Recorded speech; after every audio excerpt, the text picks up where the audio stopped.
আসসালামু আলাইকুম রহমতুল্লাহি ওবরকাতুহু। সম্মানিত দর্শক, 2026 সনের জানুয়ারি মাসের 1 তারিখ রাত্রিবেলায় এই ভিডিও করছি। বাংলাদেশের গণতন্ত্রের অবিসংবাদিত নেত্রী বেগম খালেদা জিয়া মারা গেলেন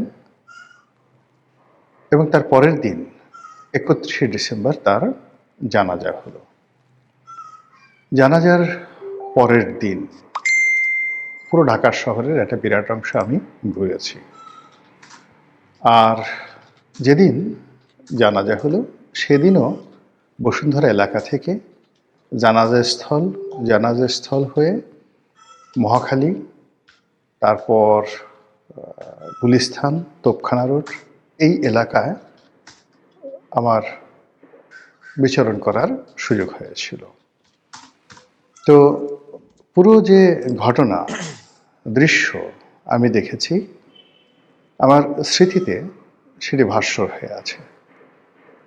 একজন মানবীর, রাজনৈতিক নেত্রীর একটি ইতিহাসের মৃত্যুতে মানুষ যে রোদন করতে পারে, আকাশ যে রোদন করতে পারে, এবং মানুষের চিন্তা চেতনা, মন এবং মানসিকতা একটা মৃত্যুকে কেন্দ্র করে একত্রে আবর্তিত হতে পারে, এ দৃশ্য যারা না দেখেছেন, যারা অনুধাবন না করেছেন, তারা কখনো এটা বুঝতে পারবেন না।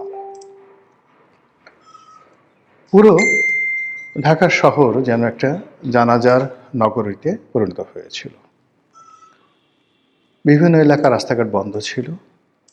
এমনও মানুষ যারা উত্তরা, মহাখালী, তারপর গুলিস্তান, সদরঘাট, সায়দাবাদ, এ সকল এলাকা থেকে পায়ে হেঁটে, অটোরিকশাতে করে একটা নির্দিষ্ট জায়গা পর্যন্ত এসে মাইলের পর মাইল হেঁটে তারা জানাজার স্থলে যাওয়ার চেষ্টা করেছেন।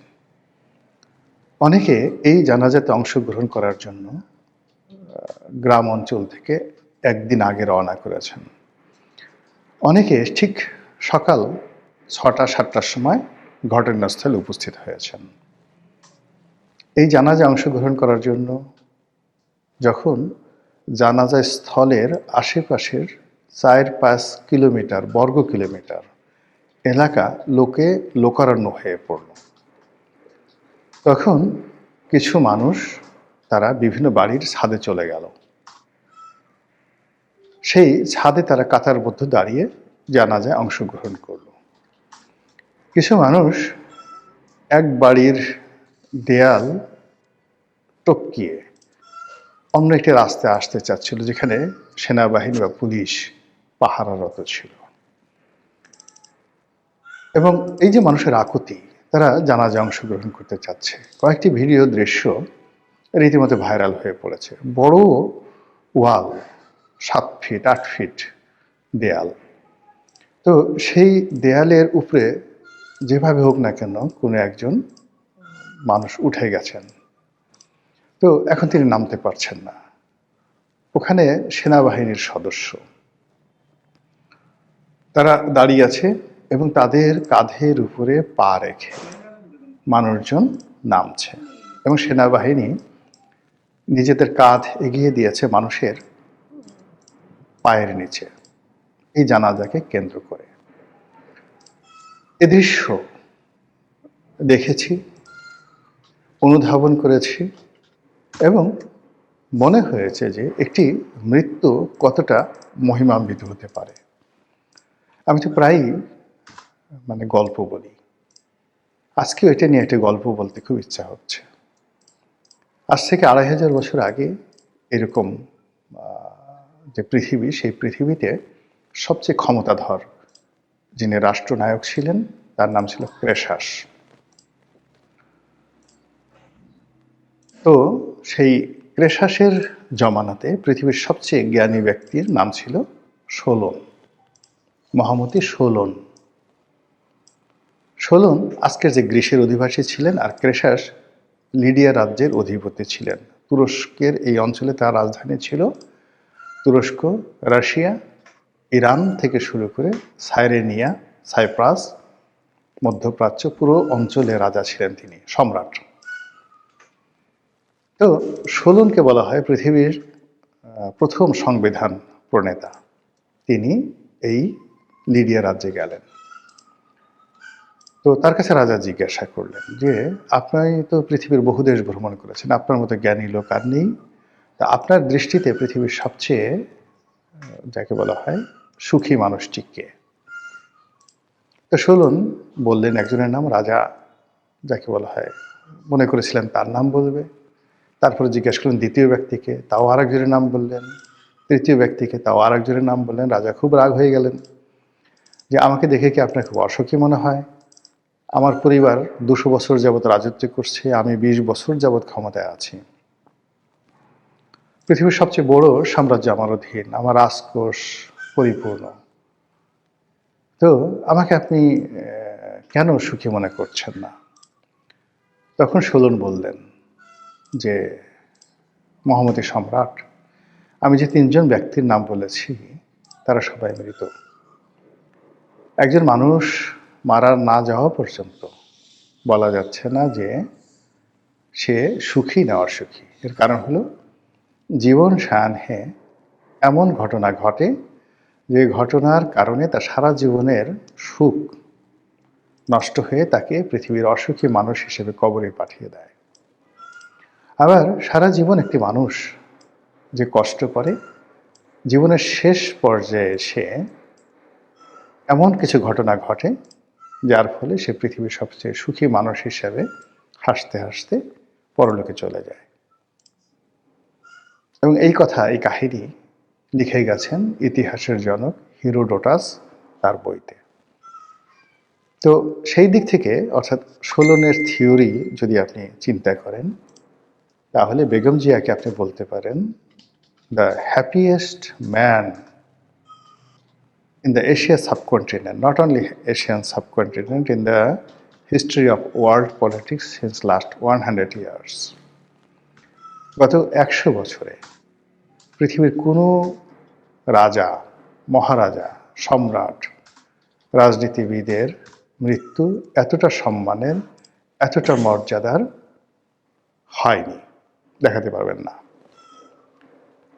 তিনি খুব কষ্ট পেয়েছেন, তার উপর জুলুম হয়েছে, অত্যাচার হয়েছে, নির্যাতন হয়েছে, সবাই তার প্রতি সহানুভূতিশীল ছিলেন। কিন্তু গত 17টি মাস ধরে প্রকৃতি তার সকল নেয়ামত বেগম জিয়ার একদম পায়ের কাছে ঢেলে দিয়েছেন। তিনি যেখানে গিয়েছেন প্রকৃতি হেসেছে, তিনি যেখানে গিয়েছেন পৃথিবীর তাবৎ সৃষ্টিকুল অন্তরস্থল থেকে শ্রদ্ধার্ঘ্য তার হাত মোবারকে, তার কদম মোবারকে, তার চেহারা মোবারকে নিবেদন করেছে, স্যালুট দিয়েছে, সালাম করেছে, স্পর্শ করেছে, দূর থেকে তাকে দেখে শান্তি পেয়েছে। তার পরিবার পরিজনের সঙ্গে তার দীর্ঘদিনের বিচ্ছেদ, তার সন্তানের সঙ্গে দীর্ঘদিন দেখা হচ্ছিল না, তার আদরের নাতনি, তার পুত্রবধূ, তাদের সঙ্গে তার দূরত্ব ছিল, এবং তার একমাত্র সন্তান বাংলাদেশে আদৌ আসতে পারবে কিনা এটা নিয়ে তার মনে আক্ষেপের শেষ ছিল না। তো তিনি যখন এই যে পট পরিবর্তন হলো গত 17 মাসে, তিনি প্রথম বিদেশে যাওয়ার সুযোগ পেলেন। তার পরিবারের লোকজনের সঙ্গে ইংল্যান্ডে মোলাকাত করলেন। তার পুত্রবধূ তার সঙ্গে বাংলাদেশে দেখতে এলো, আর তার দ্বিতীয় সন্তান যিনি মারা গেছেন কুকুর, তার যে স্ত্রী শর্মিলী এবং শর্মিলের সন্তানেরা পুরোটা সময় বেগম জিয়ার একদম কাছাকাছি ছিলেন এই শেষ দিনগুলোতে। একেবারে তিনি যখন হাসপাতালে মৃত্যু সজ্জায়, তার আগে 25 তারিখে তার প্রাণপ্রিয় সন্তান বাংলাদেশে এলো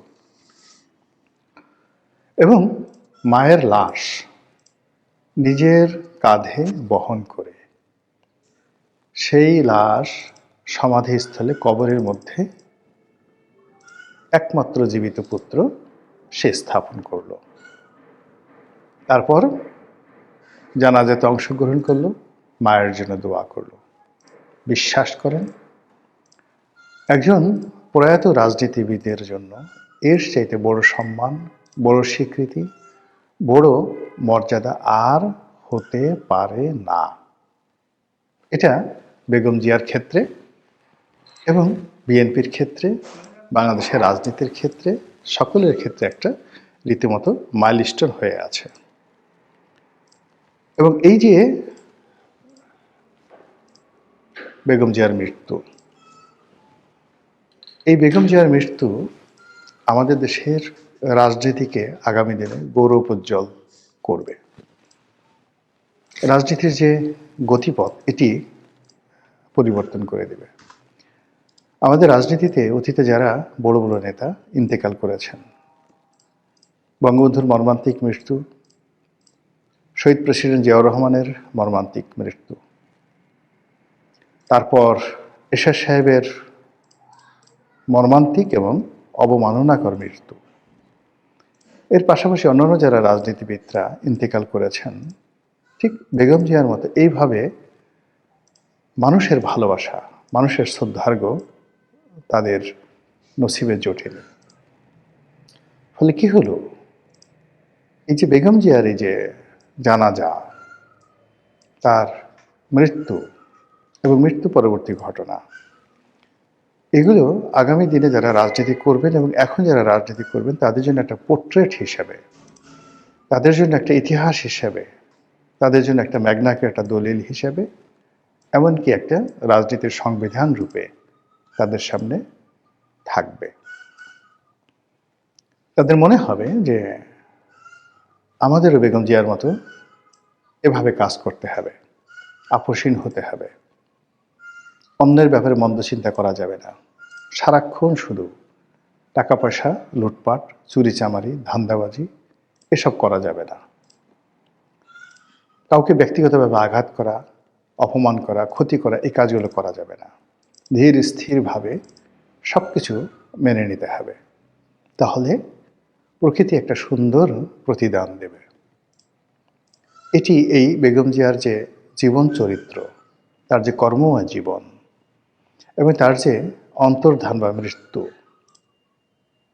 তার যে চিরবিদায় এবং চিরবিদায়ের যে আনুষ্ঠানিকতা জানাজার মাধ্যমে হলো, জানাজার মাধ্যমে যে আকুতি এবং দোয়া হলো, যা কিনা আজকের দিন পর্যন্ত আমি যে ভিডিওটি করছি পুরো দেশকে শোকাচ্ছন্ন করে রেখেছে, সেটি আগামী রাজনীতির জন্য একটি মাইল ফলক হতে পারে যদি রাজনীতিবিদরা সেটি অনুসরণ করতে চান। মহান আল্লাহ আমাদের সবাইকে হেদায়েত দান করুন এবং হেফাজত